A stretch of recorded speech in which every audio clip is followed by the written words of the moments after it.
मागणी तसा पुरवठा. लोकांनी सांगितल्याप्रमाणे आम्ही आझाद समाज पार्टी यांचे उमेदवार संदेश सोनवणे यांची मुलाखत घेण्याकरता आम्ही आलो आहोत. तर जय भीम. तर लोकांनी डिमांड केली होती तुमच्या प्रभागामध्ये. आम्ही आताच रिसेंटली सर्वे केला आहे. आता कालच आम्ही व्हिडिओ डाउनलोड केला आहे आणि यूट्यूबवरती टाकला आहे.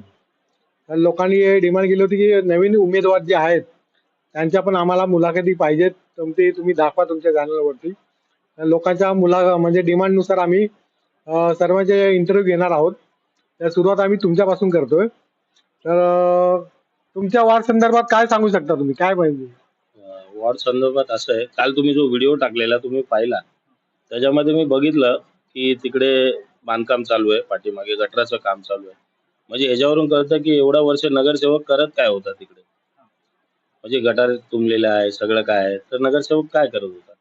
तर त्यासाठी मी इथे उभा आहे आता. यावेळी लोक मला येऊन भेटले, अगोदर बोलले की बाबा इथे गटराच्या समस्या आहे, बाथरूमच्या समस्या आहे, विविध विविध प्रकारच्या समस्या आहे, पाणी येत नाही त्यांच्या घरात, पार्किंगच्या समस्या आहे.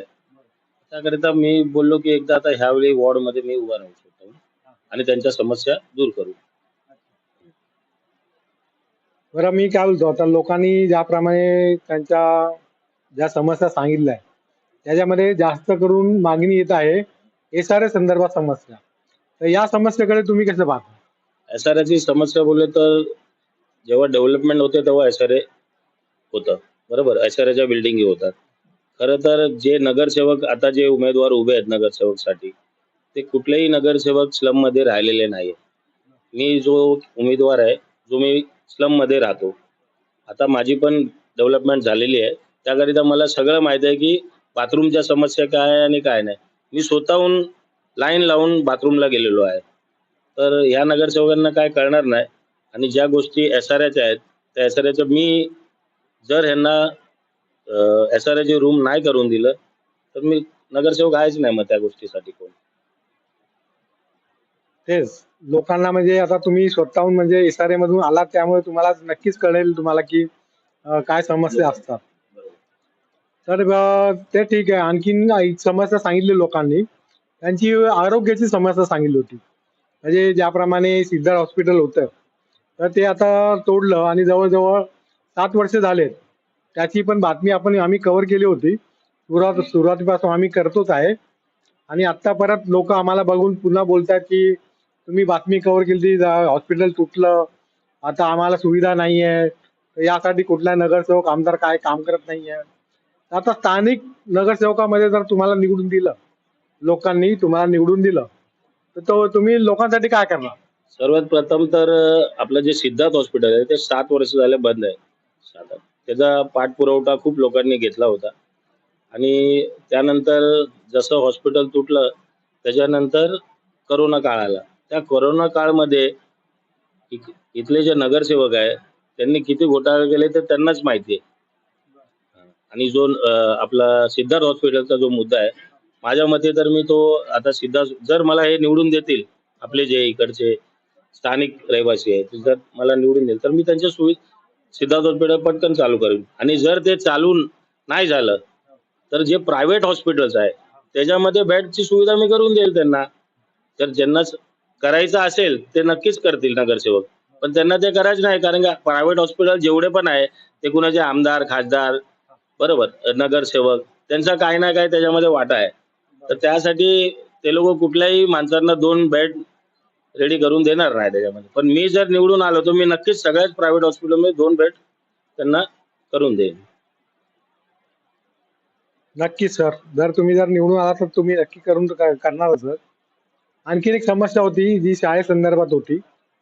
तर स्लमच्या लोकांना देखील वाटतं की आपला मुलगा चांगला इंग्लिश मीडियममध्ये शिकावं.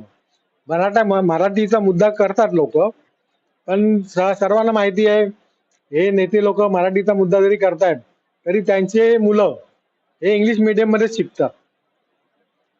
तर त्यांना पण वाटतं की आमची पण मुलं इंग्लिशमध्ये शिकावी. यामुळे त्या इंग्लिश मीडियमचं जास्त म्हणजे वरचढ व्हायला लागलेत मराठीपेक्षा.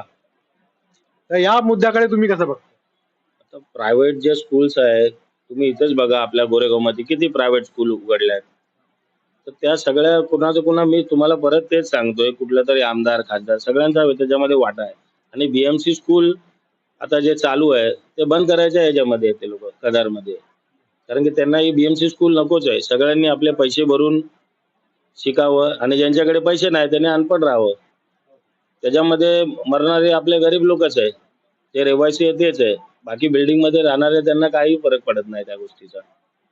आणि जर मी निवडून आलो तर कमीत कमी एक चांगली बीएमसी शाळा एकदम मोफत दरात चालू करून देईल मी. नक्कीच सर, धन्यवाद. सोबतच लोकांची अपेक्षा आहे की जे ट्युशन क्लासेस आहेत त्यावरती देखील तुम्ही लक्ष द्याल. नक्की नक्की नक्की.